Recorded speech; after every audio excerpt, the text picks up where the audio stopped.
خطائیں ہوں گی، یہ فرشتے نہیں ہیں. یہ مت کہو کام کرنے والے ایسے ہونے چاہیے، یہ کہو کہ مجھے ایسا ہونا چاہیے، ہر ایک کی فکر کر کے مجھے ایسا ہونا چاہیے. کہ ایک دوسرے کی اصلاح کی کوشش اس سے بڑھ کر فساد کا اور کوئی ذریعہ نہیں ہے. اس لیے مولانا الیاس کے ملفوظات میں ہے کہ ہمیشہ اس کام کے کرنے والے اپنی اصلاح کی فکر میں لگے رہیں.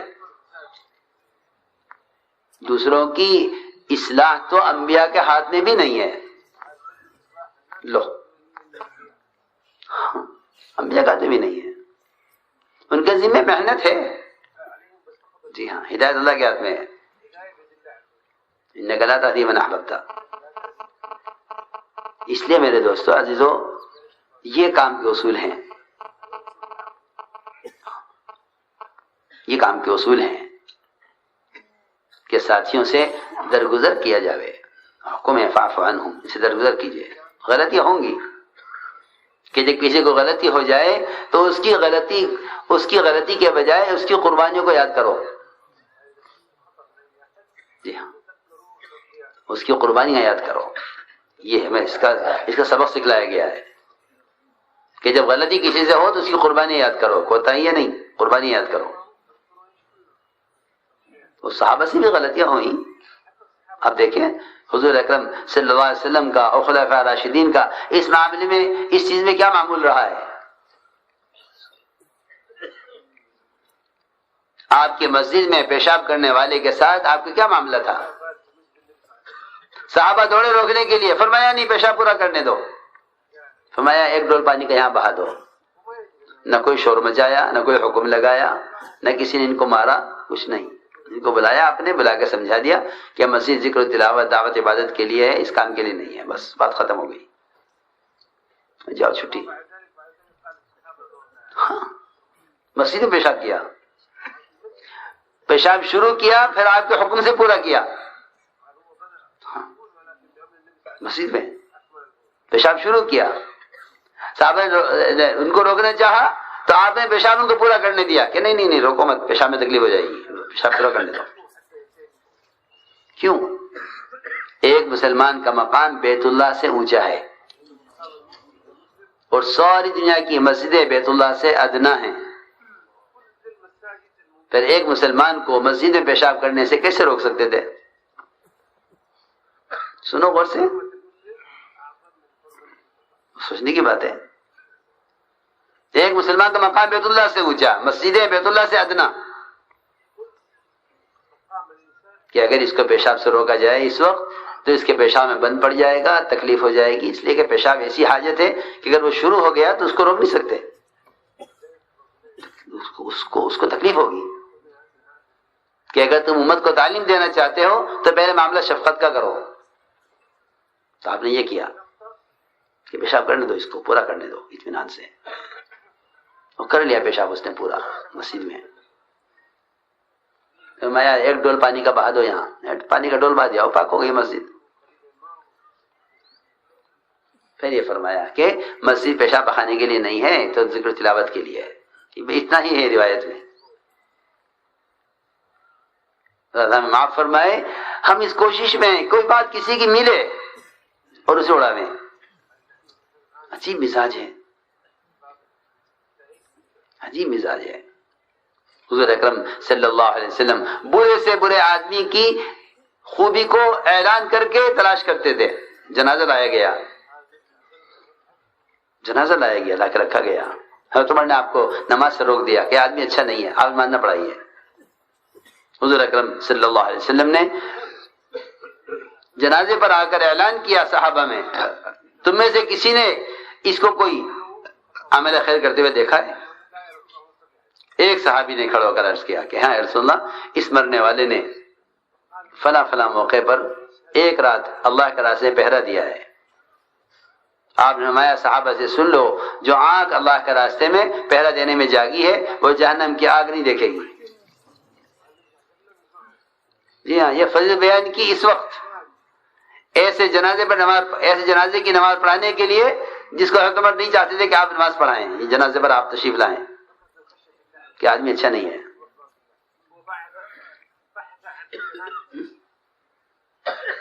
میں عمر پیچھے ہٹ جاؤ، تمہیں لوگوں کے اعمال کے بارے میں سوال کرنے کا کوئی حق نہیں ہے۔ اسی طرح لا تسأل عن اعمال الناس، لوگوں کے سوال کے اعمال کے بارے میں سوال مت کرو۔ ہاں پوچھ سکتے ہو جنازہ مسلمان کا غیر مسلم کا ہے، یہ ٹھیک ہے کہ نماز تو مسلمان کی پڑھی جائے گی، تم صرف اتنا سوال کر سکتے ہو جنازے کے بارے میں کہ مسلمان ہے یا غیر مسلم ہے، اس سے زیادہ نہیں کہ اس کے اعمال کیا ہیں، یہ آدمی کیسا ہے یا نہیں۔ اس لیے میں نے عرض کیا کہ یہ اصول بتائے گئے ہیں امت کی اجتماعیت کے لیے، کہ شیطان کا کام یہ ہے کہ وہ ایمان والوں کی طرف سے بدگمانی پیدا کرے۔ کیا پیدا کرے؟ بدگمانی۔ اس بدگمانی پر لوگ قدم اٹھا لیتے ہیں، بڑے بڑے قدم اٹھا لیتے ہیں، بڑے بڑے اقدامات کر گزرتے ہیں، جس سے امت کا بھاری نقصان ہوتا ہے، بڑے بڑے قدم اٹھا لیتے ہیں۔ کیوں کہ جب امت میں دعوت اور عبادت ان دو فریضوں پر امت مجتمع ہوگی تو منافقین اور شیاطین اس اجتماعیت کو برداشت نہیں کر سکیں گے۔ نفاق اندر کی بیماریاں ہیں جو امت کی اجتماعیت کو برداشت نہیں کر سکتے، کیونکہ وہ تو بکھرے ہوئے ہیں، ان کے دل تو پھٹے ہوئے ہیں منافقین کے۔ تحسبهم جميعا وقلوبهم شتى، یہ فرمایا کہ ان کے دل تو پھٹے ہوئے ہیں آپس میں۔ جب یہ آپس میں پھٹے ہوئے ہیں تو یہ تمہاری اجتماعیت کو یہ برداشت نہیں کر سکتے، وہ تمہاری اجتماعیت کو توڑنے کے لیے ایسے راستے اختیار کریں گے کہ اس وہاں تک تمہارا اپنا خیال بھی نہیں پہنچے گا۔ چنانچہ یہی ہوا کہ حضور اکرم صلی اللہ علیہ وسلم نے قبیلہ بنو مستلق سے زکوٰۃ وصول کرنے کے لیے ایک صحابی کو بھیجا، جاؤ وہاں زکوٰۃ وصول کر کے لاؤ۔ عجیب قصہ ہے یہ، اور یہ ہم سب کے لیے بہت بنیادی سبق ہے۔ ایک صحابی صرف اکیلے کہ جاؤ فلاں قبیلہ سے زکوٰۃ وصول کر کے، بڑا قبیلہ تھا بنو مستلق، مالدار قبیلہ تھا، گئے ان سے زکوٰۃ لینے کے لیے۔ ان کو پتہ چل گیا کہ حضور اکرم صلی اللہ علیہ وسلم کے صحابی آ رہے ہیں زکوٰۃ لینے کے لیے، اور زکوٰۃ کا عمدہ مال چھانٹ کر الگ کر دیا کہ ہم خوشی سے زکوٰۃ دیں گے۔ اور اتنا ہی نہیں بلکہ پورا قبیلہ ان صحابی کے اکرام میں، ان کے استقبال میں، ان کو اپنے قبیلے میں لے جانے کے لیے پورا قبیلہ بستی سے نکل کے باہر آ گیا۔ اب یہ چیز کیسے برداشت ہو؟ یہ کیسے برداشت ہو کہ ان میں ایسی اجتماعیت اور ایسا زکوٰۃ کے دینے کا شوق، ایسی اجتماعیت، ایسا زکوٰۃ دینے کا شوق۔ یہ بھی صحابی آدھے راستے پر تھے تو ایک منافق ملا راستے میں، پوچھا کہاں جا رہے ہو؟ کہ میں زکوٰۃ وصول کرنے جا رہا ہوں بنو مستلق۔ اس منافق نے کہا راستے میں کہ تمہیں حالات خبر ہے وہاں کیا ہو رہا ہے؟ تم بڑے سیدھے آدمی ہو، تمہیں حالات کی خبر نہیں ہے، ہم سے پوچھو کیا حالات ہیں، کیا حالات ہیں۔ اس منافق نے جھوٹ بولا اور یہ کہا اس صحابی سے کہ پورا قبیلہ تمہیں قتل کرنے کے لیے باہر نکل آیا ہے اور زکوٰۃ دینے سے انکار کر رہا ہے۔ ہاں یہ بہت ضروری بات ہے۔ اڑتی اڑاتی خبریں،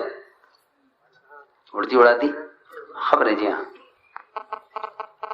اس لیے حکم ہے کہ جب تمہارے پاس کوئی منافق خبر لائے تو تحقیق کرنا،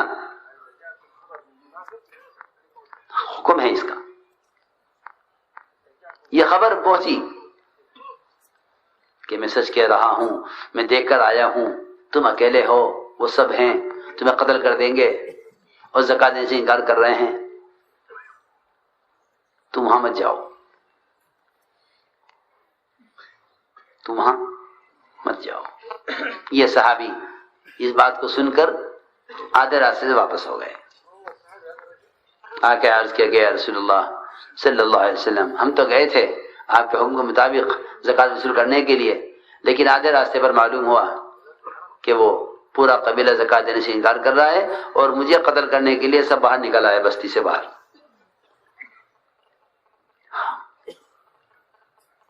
یہ بہت سوچنے کی بات ہے ہم سب کے، اڑتی اڑاتی جھوٹی خبروں پر یقین کر لینا، اور یقین نہیں کر لینا بلکہ اس پر قدم اٹھا لینا۔ ہاں مزاج بن گیا، ہاں مزاج بن گیا۔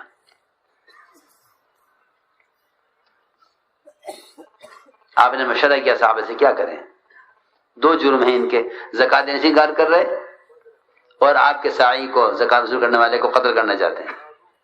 سارے صحابہ کا اتفاق ہو گیا اس پر کہ رات کا انتظار کرو، رات کو ایک صحابہ کا ایک بڑی جماعت جائے اور ان پورے قبیلے کو سب کو قتل کر دیا جائے، اس پر اتفاق ہو گیا۔ عجیب بات ہے، اتنا بڑا قدم اٹھا لیتے ایک منافق کی خبر پر۔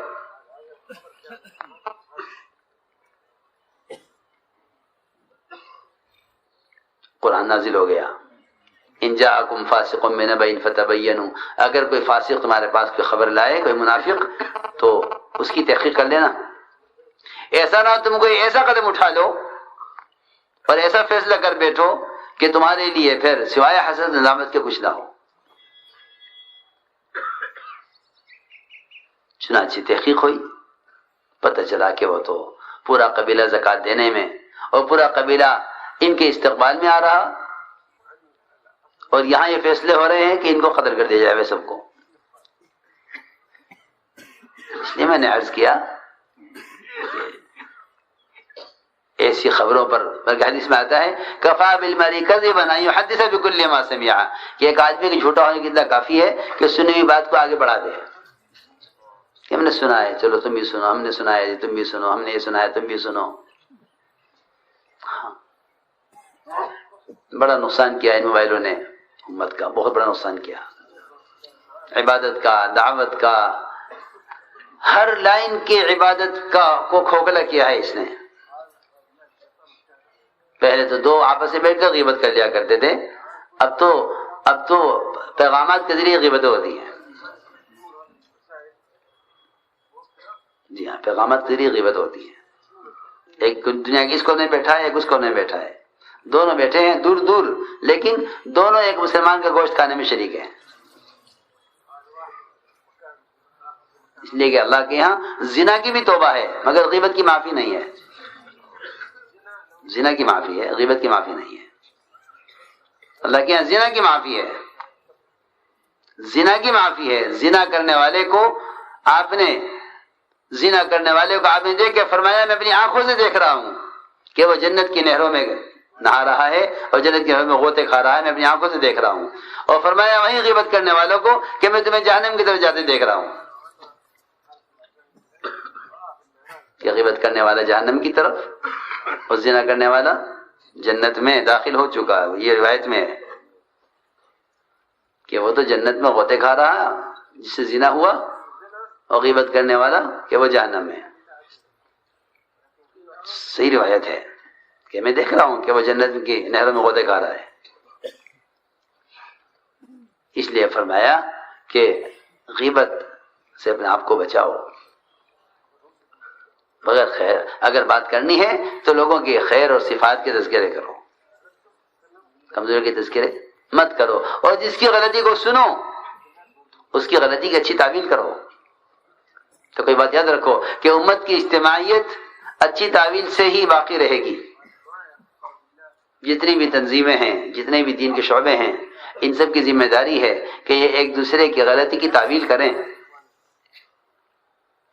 مسلمان کی غلطی کی تحقیق کا حکم نہیں ہے، تعویل کا حکم ہے۔ مسلمان کی غلطی کی تعویل کا حکم ہے۔ تعویل کسے کہتے ہیں؟ تعویل کہتے ہیں ایسی بات کہنا مسلمان کے بارے میں ایسی بات کہنا مسلمان کے بارے میں جس سے اس کا گناہ ثابت نہ ہو سکے، اس کو تعویل کہتے ہیں، اس کو تعویل کہتے ہیں کہ مسلمان سے گناہ ثابت نہ ہو، اس کو گناہ سے بچاؤ۔ گناہ سے بچانا یہی نہیں ہے صرف کہ گناہ نہ کرے، گناہ سے بچانا یہ ہے کہ اس نے گناہ کیا ہے، گناہ ثابت نہ ہو سکے۔ ہاں، اس سے گناہ ہو گیا مگر یہ گناہ ثابت نہ ہو، ایسی کوشش کرو۔ یہ حکم ہے کہ مسلمان کا جرم ثابت مت ہونے دو، مسلمان کا جرم ثابت نہ ہونے دو۔ میں تو عرض کرتا ہوں کہ یہاں تو خبر سن کر ثابت کر دیتے ہیں گناہ، اور صحابہ اور خود حضور اکرم صلی اللہ علیہ وسلم گناہ کا اعتراف کرنے والے کے گناہ کو بھی ثابت نہیں ہونے دیتے تھے۔ دو چیزیں الگ الگ ہیں، ایک مخبر ہے خبر دینے والا فلاں نے یہ کیا ہے، آپ یقین کر لیتے ہیں، اور ایک معترف ہے خود اپنے بارے میں اعتراف کرنے والا، اپنے بارے میں اعتراف کرنے والا، اور آپ ثابت نہیں ہونے دے رہے۔ معاذ مالک اسلمی نے 4 مرتبہ کہا میں نے زنا کیا، میں نے زنا کیا، میں نے زنا کیا، میں نے زنا کیا۔ آپ ہر مرتبہ ان سے روک پھڑ لے کے جاؤ، زنا تم نہیں جانتے کیا ہے، تم نے زنا نہیں کیا۔ ایک صحابی نے کہا میں نے زنا کیا، فرمایا نہیں، تم نے پیار کیا، تم نے ہاتھ لگایا عورت کو، تم نے زنا نہیں کیا، تم اس کو زنا سمجھ رہے ہوں گے، آپ کے اشارے کو زنا دیتا ہوتا، تم نے زنا نہیں کیا، ہو گئے میں نے زنا کیا ہے۔ آپ معترف کے زنا کو ثابت نہیں ہونے دے رہے، یہاں جھوٹی خبر پر آدمی زنا ثابت کر لیتا ہے، عجیب بات ہے۔